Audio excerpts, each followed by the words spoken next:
रडणं ही एक मानवी भावना आहे.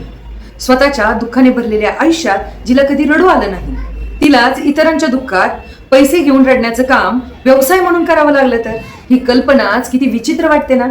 लेखिका महाश्वेता देवी यांच्या कथेवर आधारित 1993चा कल्पना लाजमी यांनी दिग्दर्शित केलेला रुदाली हा चित्रपट हीच कथा सांगतो.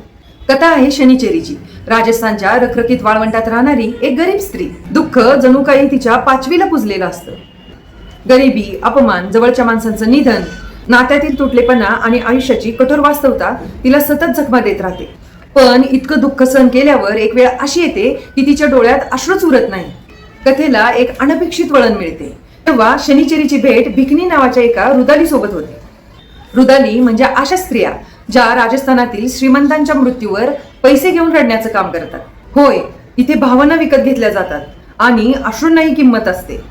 जिला स्वतःच्या दुःखासाठी रडता येत नाही, तिलाच दुसऱ्यांच्या दुःखासाठी रडण्याचं काम करावं लागतं. चित्रपट जसजसा पुढे सरकतो तसतसं आपल्याला मानवी भावनांचं एक खोल आणि अस्वस्थ करणारं सत्य दिसू लागतं.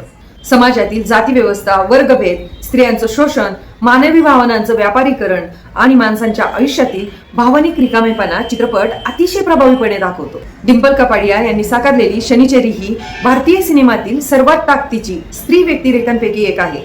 इथे मोठमोठे संवाद नाहीत, पण डोळ्यातील ते गंभीर भाव, शांत चेहरा सगळ्या वेदना सांगून जातात. राखी गुलजार यांची भिकनी या कथेला माणुसकीची ऊब देते.